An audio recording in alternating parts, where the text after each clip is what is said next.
Y bueno, vamos a empezar. Gracias, querido Juanito, también. Como siempre, estás presente conmigo en mis charlas. Y gracias también porque tú me invitas siempre al grupo de la Iglesia San José.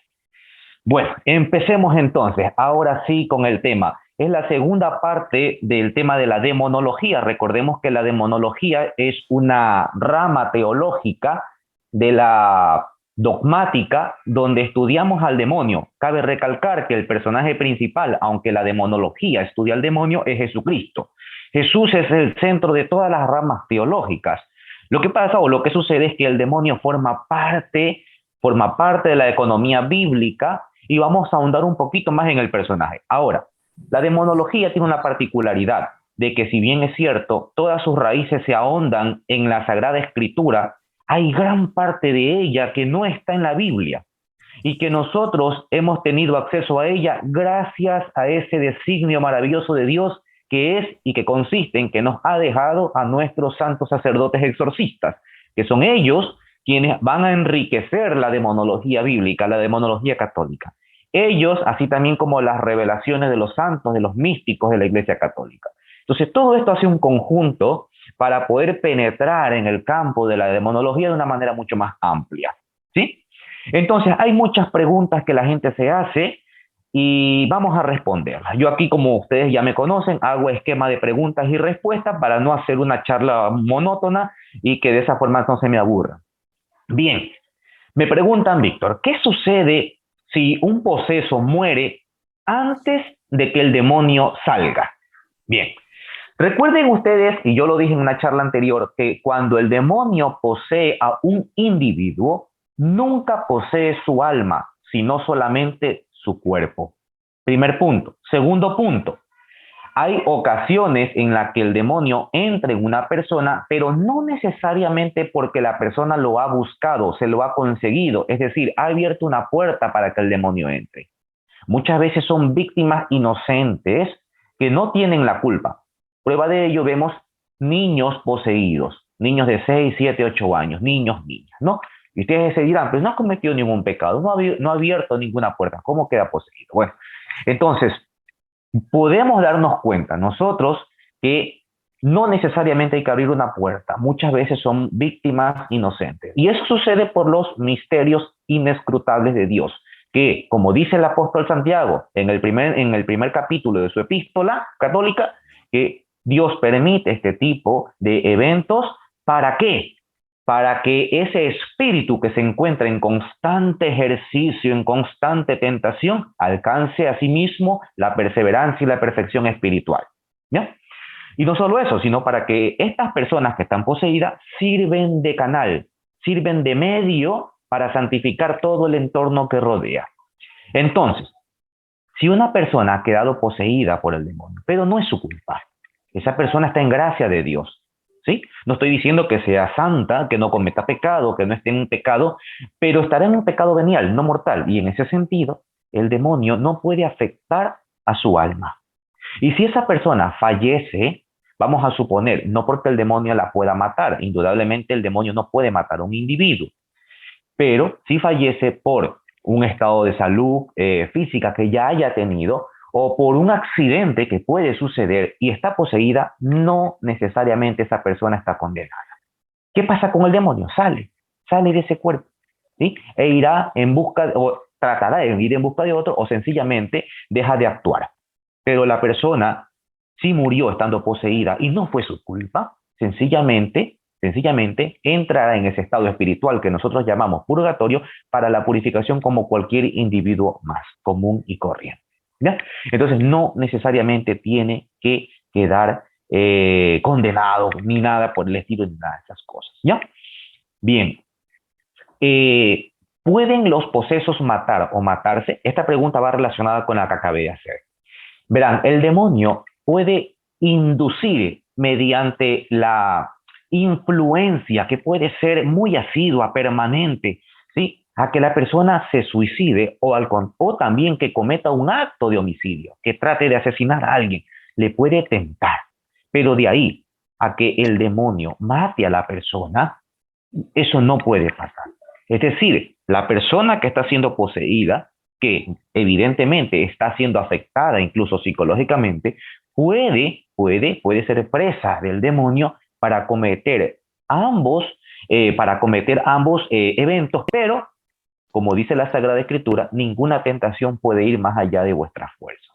Y en ese sentido, el demonio no tiene la capacidad ni para matar, ni para pedir o inducir hasta el punto de que lo logre siempre con un buen objetivo, asesinar o matar a una persona. Esto lo vemos en las películas muy común, ¿verdad? Vemos en las películas que tienen temática exorcística, donde ¿qué sucede? ¿Verdad? Que incluso el sacerdote queda poseído. La monjita que está a los lados del monasterio que queda poseída. O quedan poseídos los laicos que están, eso no existe. O el poseso termina matando al sacerdote, etc. Eso no existe en regla general. Pero recuerden ustedes que siempre hay raras excepciones. Yo en mi página comentaba sobre un evento exorcístico donde un joven sacerdote recién ordenado, quería él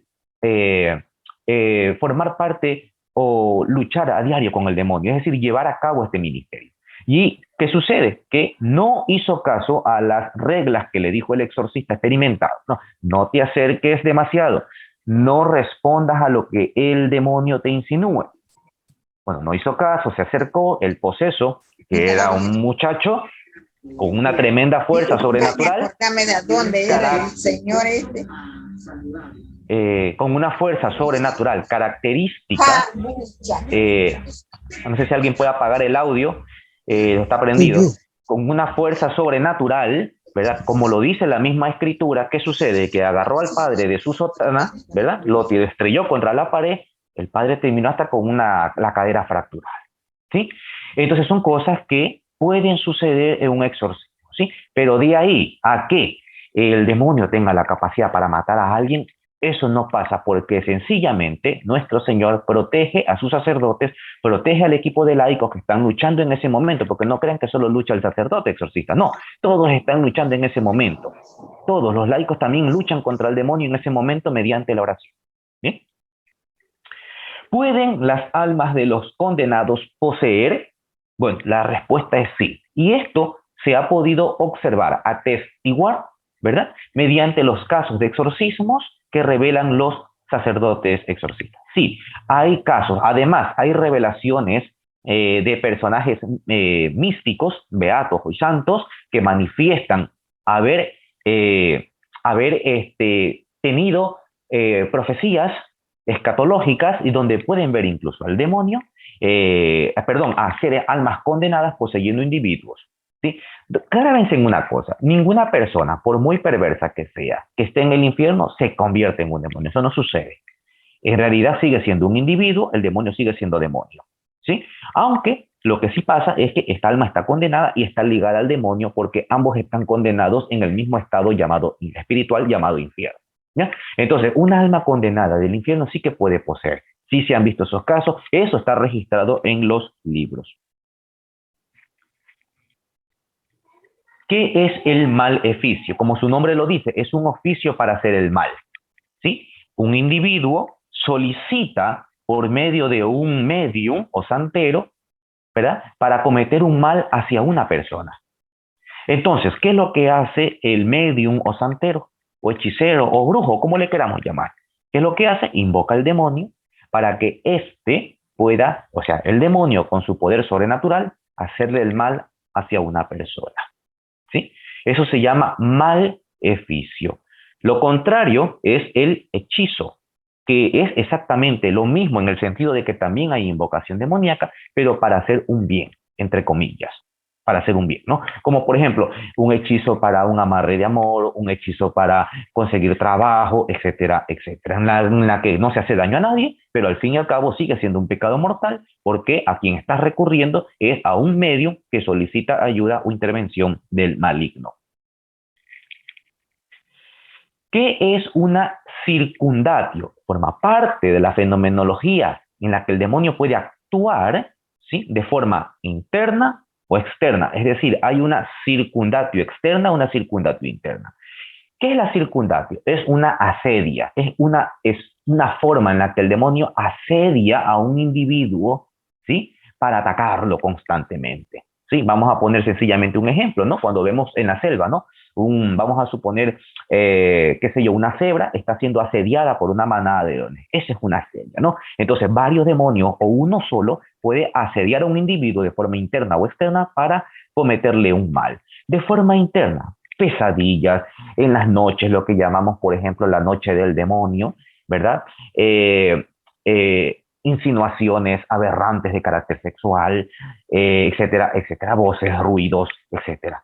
Y externas,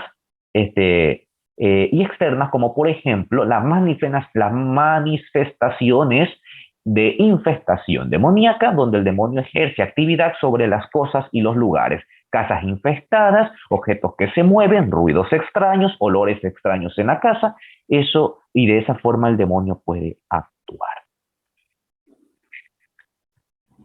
Existen los fantasmas, ¿sí? Verán, la palabra fantasma es un término un poco más genérico para lo que nosotros llamamos almas purgantes, es decir, almas del purgatorio, o también llamadas almas errantes, ¿ya?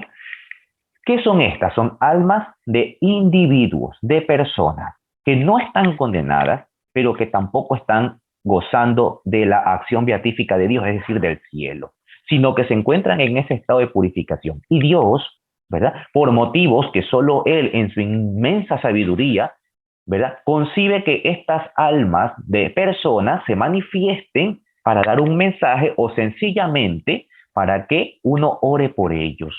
Alguien dirá, bueno, por testimonio, no, bueno, yo vi el alma, a mí se me apareció mi abuelo, ya, se quedó mudo, callado, ya, pero vamos, te está pidiendo oración. ¿Cuál es la diferencia entre una aparición de un alma humana y la de un alma condenada del infierno o un demonio incluso? Bien, dice el padre José Antonio Fortea en su famoso libro Suma Demoníaca, que el alma purgante, es decir, el alma del purgatorio, cuando se manifiesta, no presenta movimientos, no articula palabras, no dice nada, tiene un aspecto terrorífico, sí, pero al fin y al cabo no actúa, ¿sí? No ejerce ningún daño, ningún poder o ninguna influencia sobre los objetos circundantes, materiales, peor aún sobre el individuo.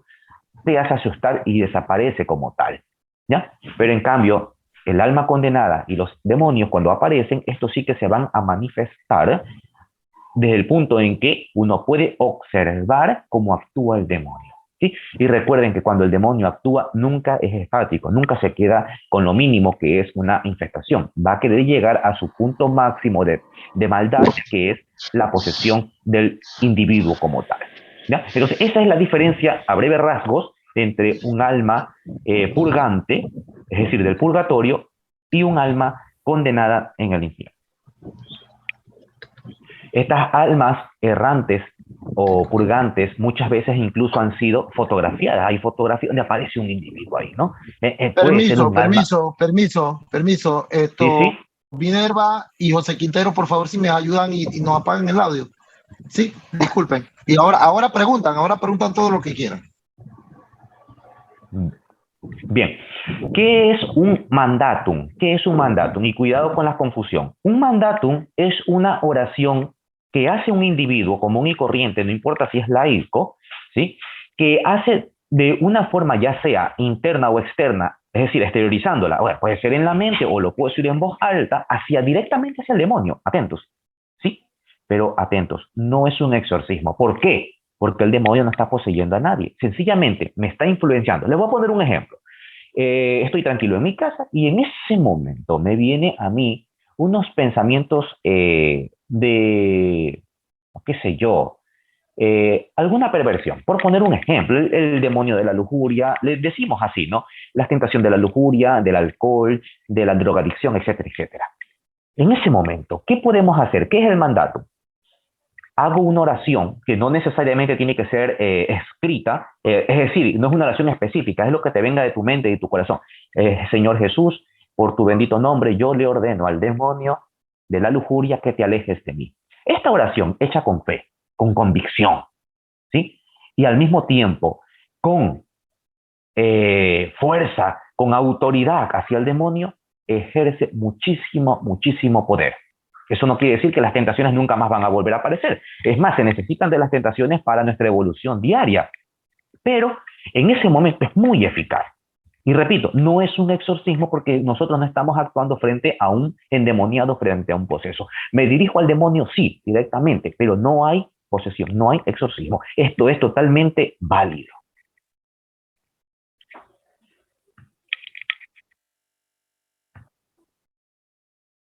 Bueno, ¿qué es un exorcismo?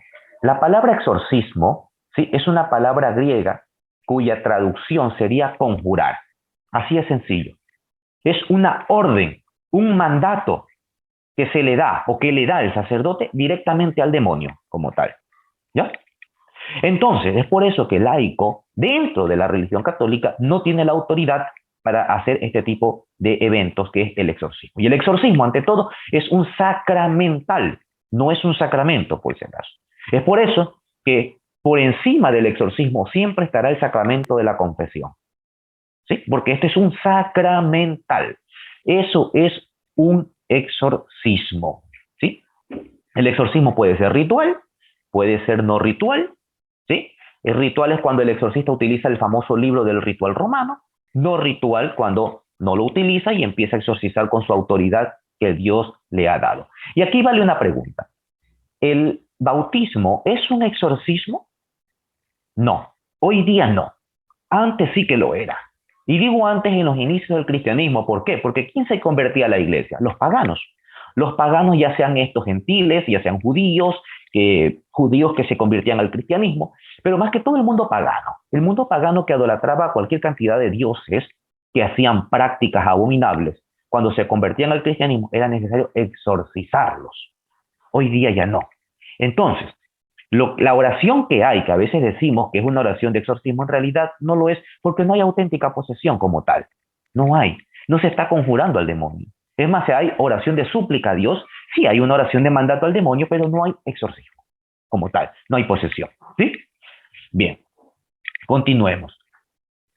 ¿Por qué se necesita permiso del obispo para exorcizar?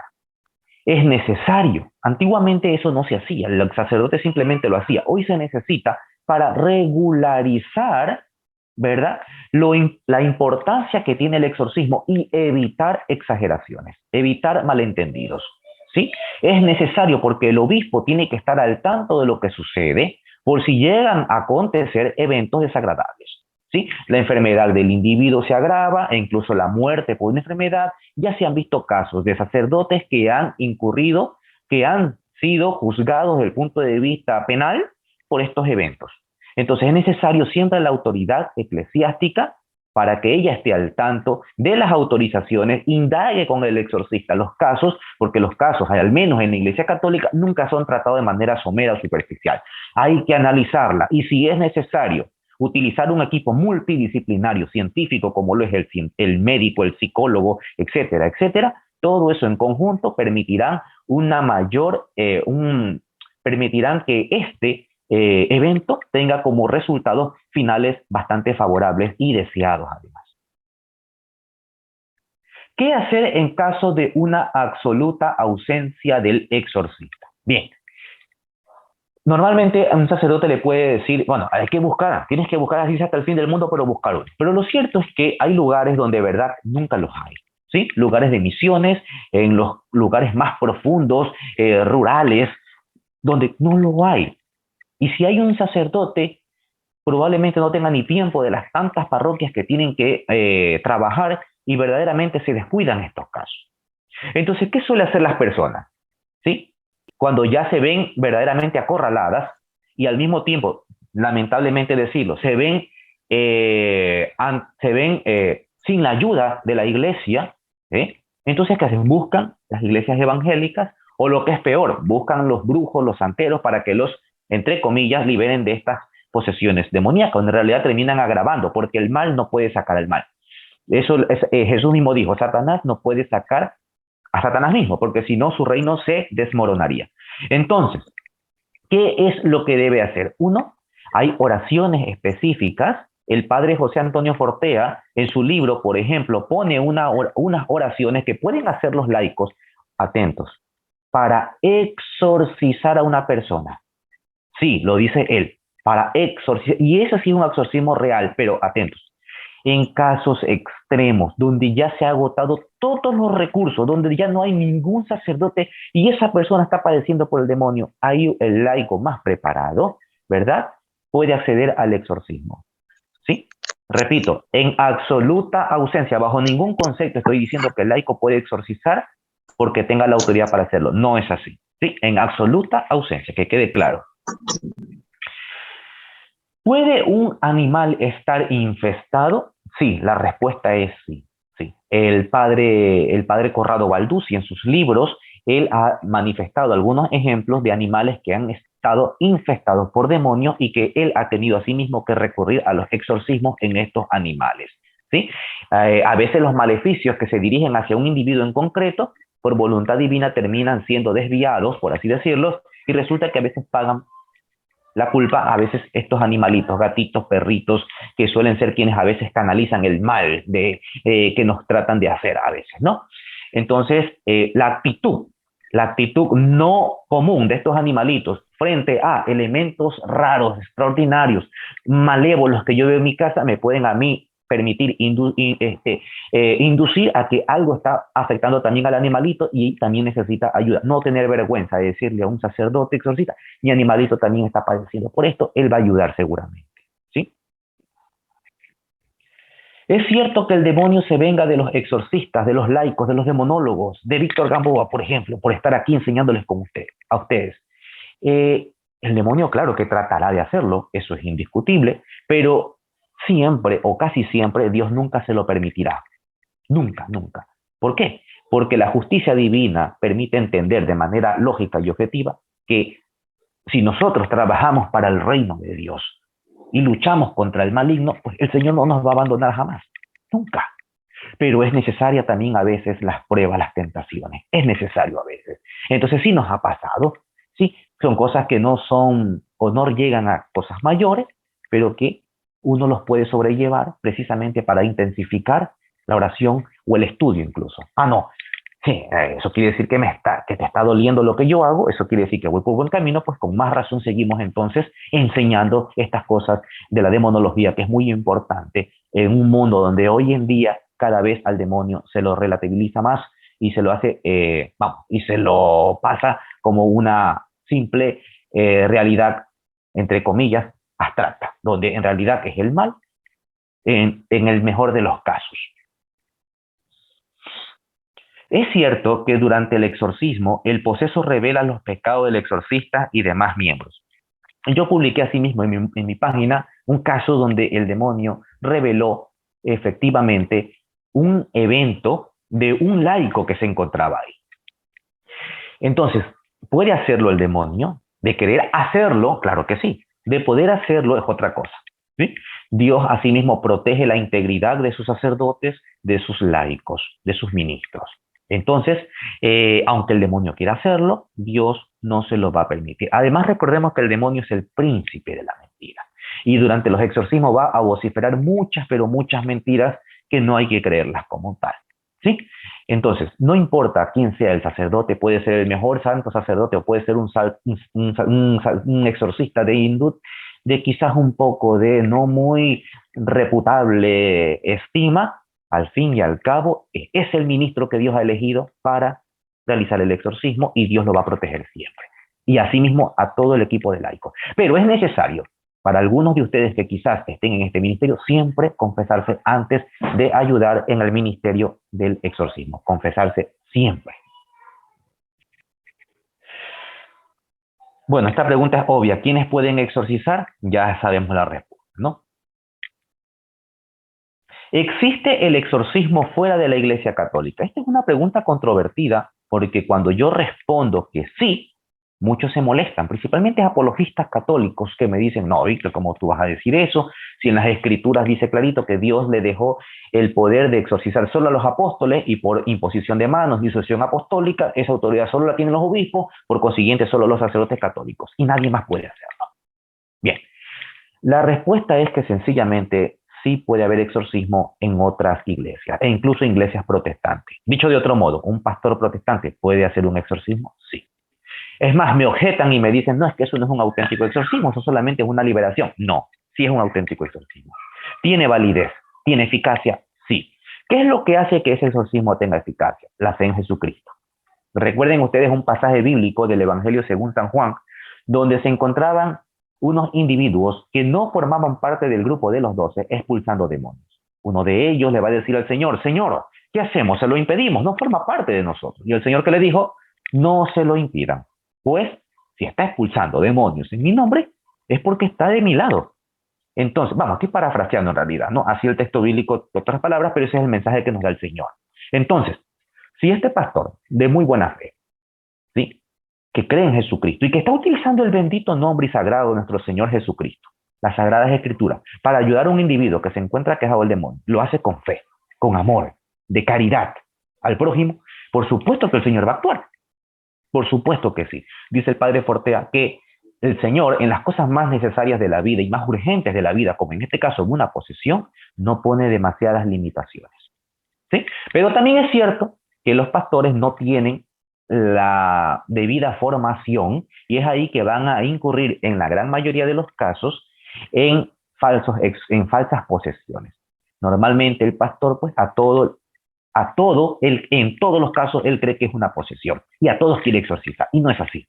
Nosotros acá sabemos que el demonio se manifiesta de 1000 maneras y no en todas hay exorcismos. Hay distintas oraciones, distintas formas de actuar, pero normalmente el pastor no lo sabe. Entonces empieza a hacer exorcismo por doquier. Incluso de personas que ni siquiera tienen o están aquejadas por el demonio, sino que sencillamente tienen problemas de carácter psicológico, de carácter emocional, etcétera, etcétera. ¿Ya? Entonces, es por eso que recurren luego a los sacerdotes católicos para que los ayuden. Yo he visto casos de esos donde ya se ven imposibilitados y terminan buscando al exorcista católico para que los ayude. Siempre pongo este ejemplo y no me canso de ponerlo. Es como que si va a una batalla un sacerdote exorcista y un pastor evangélico. El pastor evangélico va con un palo a guerrear. Sí, ese palo es la fe. Probablemente sea solo necesario, pero va con un palo. El exorcista va con armadura, va con chaleco, con casco, va con espadas, va con escudos, porque tiene el orden sacerdotal, la fe en Jesucristo, los sacramentos, los sacramentales, etcétera, etcétera. Lo que nunca se debe hacer es buscar a un brujo o santero para que quite el mal, porque eso no sucede. Eso no sucede. ¿Sí? Al contrario, eso termina agravando la situación.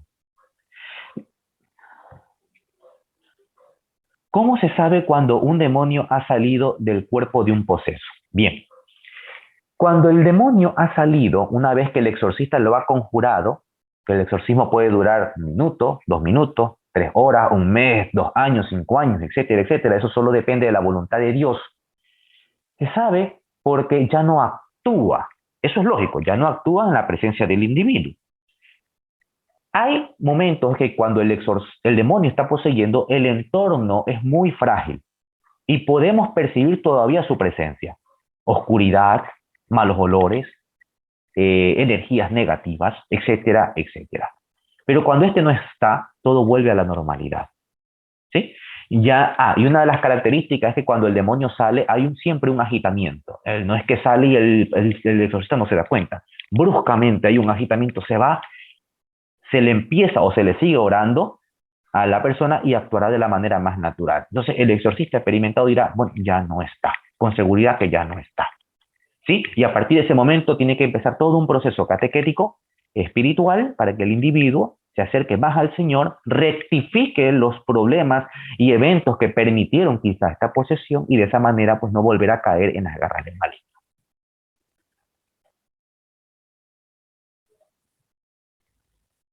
¿Cuáles son las causas que pueden producir una posesión?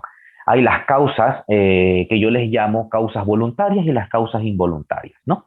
La involuntaria es lo que yo ya mencioné, ¿no? El individuo no tiene la culpa, pero Dios ha permitido que esa persona quede poseída para que ésta sea un medio de santificación para otros individuos. Les pongo un ejemplo. Un día me llegó un caso de una niña, tenía en ese entonces 9, ya tiene como 15, que supuestamente estaba poseída, ¿no? Manifestaciones, etcétera, etcétera. ¿Sí? Pero era una niña, no había cometido ningún tipo ni abierto portales, ni nada de estas cosas, ¿no? Pero en su casa había una tía, ¿sí?, que practicaba magia negra. Bueno, Vamos, aquí empieza a trabajar Dios por medio de esta chica que era su sobrina, muy amada, muy querida. ¿Ah? Se convirtió al cristianismo evangélico, no fue el cristianismo católico, lo lógico es que sea el cristianismo católico, pero bueno, al menos hubo un paso muy grande, ¿no? Entre la magia negra, entre la brujería, entre el satanismo, etcétera, a pasar a una fe cristiana, aunque sea en este caso protestante. ¿Sí? Lo lógico hubiera sido católica, que ese es uno de los objetivos principales por el cual existe también la posesión demoníaca, para demostrar que, primero, existen las cosas sobrenaturales, segundo, existe Dios, si existe el demonio, existe Dios, y tercero, el poder que tiene y la autoridad que tiene la Iglesia Católica. Eso es indispensable. Recuerden ustedes el famoso milagro de Laon, Francia, en el siglo XVI, que Dios permitió la posesión demoníaca de la niña Nicole Aury por el demonio Beelzebub o Baal-Zebul, para demostrar la eficacia de la Sagrada Eucaristía, que estaba siendo atropellada porque en esa época estaba germinando el protestantismo. ¿Sí? Entonces Dios permite esto para demostrar también la autoridad y el poder de su Santa Iglesia Católica y Apostólica. Entonces, esas son las causas involuntarias. Y las voluntarias cuando el individuo mismo lo busca. Individuos que practican directamente el satanismo, que practican el esoterismo, que practican magia negra, que practican necromancia, brujería, santería, hechicería, juegan ouija, y bueno, todos estos elementos lo hacen de manera directa. Entonces, por consiguiente, ellos son causantes, ¿sí? Voluntariamente, de quedar poseídos por el demonio. El demonio nunca trabaja de a gratis, ¿sí? Al final el demonio siempre va a querer la ruina del individuo. ¿Qué es más importante, la confesión o el exorcismo?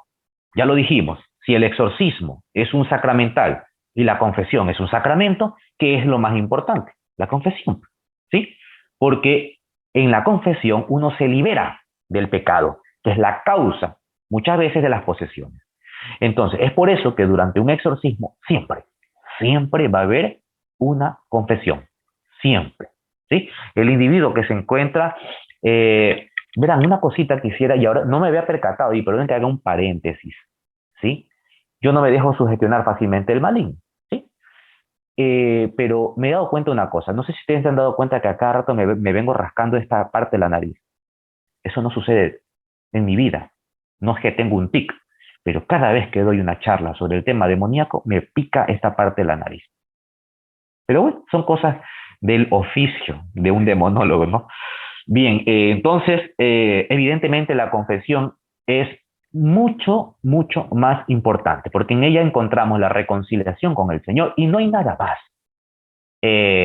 No hay nada más molesto para el demonio es que uno alcance el perdón del Señor, porque Él no lo alcanzó, no lo quiso alcanzar y nunca lo alcanzará, porque sencillamente se encasilló en ese estado de rebeldía y hoy en ese estado de formación espiritual en el cual ya no tiene acceso. Miren, en el siglo IV, Orígenes promovió una doctrina llamada apocatástasis, palabra griega que aparecía en Hechos de los Apóstoles, donde él creía y enseñó a sí mismo de que al final de los tiempos todos nos íbamos a salvar, incluido el diablo. Sí, eso lo prohibió él. Y muchos padres de la iglesia, e incluido San Agustín, llegó en un principio a creer en esto y lo enseñó, pero luego San Agustín lo rectificó. Tertuliano, Orígenes, etcétera, etcétera. Nosotros sabemos por las escrituras que eso no es así, que en realidad el demonio está condenado de forma eterna y que bajo ningún concepto puede alcanzar ya la gracia. Nunca. Y aquí hay una anécdota, verán. Cuando yo recién empezaba a estudiar demonología, yo recuerdo que cuando lloraba en la noche, siempre oro en la noche con mi esposa, no, ahora, pero yo cuando lloraba, yo le pedía a Dios que le perdone. Disculpen, yo sé que suena algo tonto quizás, pero en mi ingenuidad, yo le pedí al Señor que algún día perdone al diablo por lo que hizo y le permita entrar al cielo. En mi ignorancia e ingenuidad, quizás de buena manera. Créanme que cada vez que lo hacía, era como que si al demonio le molestaba, porque me daban unas terribles pesadillas, y era como que si el demonio decía, oye, a mí ni me toques, no me interesa tener reconciliación con tu Dios, así que déjame en paz. Y creo que se ponía peor, hasta que entendí y dije, ni más, ni más. ¿Puede volver a quedar poseso un individuo que ya ha sido exorcizado? Obviamente que sí, y lo dice el Evangelio según San Lucas, que una persona que ha quedado liberada del demonio, pero que vuelve a sus andanzas, el demonio viene y encuentra la casa vacía, dice, ¿sí? Pero ya no viene solo, viene con legiones de demonios a habitar esa casa. Es decir, el exorcismo será peor. Primero, que no solamente que va a quedar poseída, puede, sino que es peor ahora. Es peor Víctor, ahora. quedan 3 minutos. Ya, mi hermano, yo creo que igualmente quedará para una tercera charla, ¿sí? Por cuestión de tiempo, yo les ruego y les ruego más que todo que me entiendan. Si no es que no quiero estar aquí con ustedes, sino que hay hartas cosas que hay que hacer, ¿no? Podemos incluso hacer una tercera parte, pues yo encantado, ustedes saben. ¿Por qué la Biblia llama al diablo príncipe de este mundo? ¿Quién es el príncipe de este mundo? Es Dios, es nuestro Señor Jesucristo. Él es el eterno. Él es nuestro Dios. Él es el príncipe de nuestro mundo. Pero San Pablo, en Corintios, en la segunda carta de Corintios, capítulo 4, versículo 4, le da el título de el padre o príncipe de este mundo. Porque sencillamente nosotros, con nuestros pecados, hacemos al demonio el príncipe de nuestras vidas. Y eso es lo que tenemos que erradicar. ¿Sí? Cada vez que nosotros cometemos un pecado, por mínimo que sea, recordemos que a quien estamos haciendo príncipe de este mundo es al mismísimo maligno. ¿Conversan entre sí Dios y el diablo? ¿Recuerdan ustedes el pasaje bíblico de Job, donde hay un diálogo entre Dios y Satanás? Dice, y un día, estando entre los hijos de Dios, se apareció entre ellos el Satán, conversando contra Yahvé. Y dijo Dios, porque Dios empieza el diálogo, y dijo Dios al Satán, he ahí a mi hijo Job, varón íntegro, que no hay ninguno como él. ¿Y qué dijo el Satán? Claro, le has puesto de bendiciones, le has cercado de cualquier maldad. Obviamente, como no te va a bendecir, quítale todo y vas a ver cómo te maldice. Bien, aquí nosotros vemos un diálogo entre Dios y Satán. ¿Sí? Esto es algo que debería sorprendernos, no debería ser algo normal. ¿Cómo Dios puede dialogar con el diablo? No solamente eso, el diablo se atreve a persuadir a Dios, a ponerle tentaciones a Dios. Y al final Dios termina incluso cediendo. Bien, y aquí voy a terminar. Dios, en realidad, en ese momento, cuando se escribe la carta de Job, que se dice, probablemente sea incluso el primer escrito, ¿sí? Veterotestamentario, porque fue escrito incluso antes del libro del Génesis, ¿sí? Que tiene una tradición yavista. Este género poético, literario, narrativo del libro de Job, lo que nos quiere decir es que en ese entonces este Satán no es el diablo todavía, no lo es todavía, porque el judío de esa época todavía no lo entendía, no lo veía al diablo como un ser personal y real, sino como algo llamado el mal en términos generales. Es solamente a partir de las cartas, de las crónicas, cuando el el judío empieza a ver a este personaje ya no como el mal, sino como el maligno como tal, que actúa como un fiscal, tratando de poner tentaciones hacia el hombre. ¿Ya? Hoy en día el demonio dialoga con el diablo, imposible. ¿Por qué? Porque ¿qué es el infierno? Es el estado espiritual de completa y absoluta ausencia de Dios. Por consiguiente, el demonio no puede conversar ni dialogar con Dios. En lo más mínimo, nada, absolutamente nada. Y una alma humana que se encuentra condenada en el infierno, asimismo, nada, nada, nada. Solo tenemos esperanza mientras estemos purificándonos en el purgatorio para poder alcanzar el cielo. ¿Sí? Y ahora que estamos aquí, que podemos seguir dialogando con Dios, es el momento de tratar de acarrear nuestras vidas, de convertirnos y mejorar cada día para alcanzar precisamente eso que tanto anhelamos, por el cual el Señor entregó su sangre, que es la vida eterna. Bien, yo creo que por el momento nos vamos a quedar ahí. ¿Preguntas? ¿Alguna pregunta que deseen? Bueno, yo les agradezco.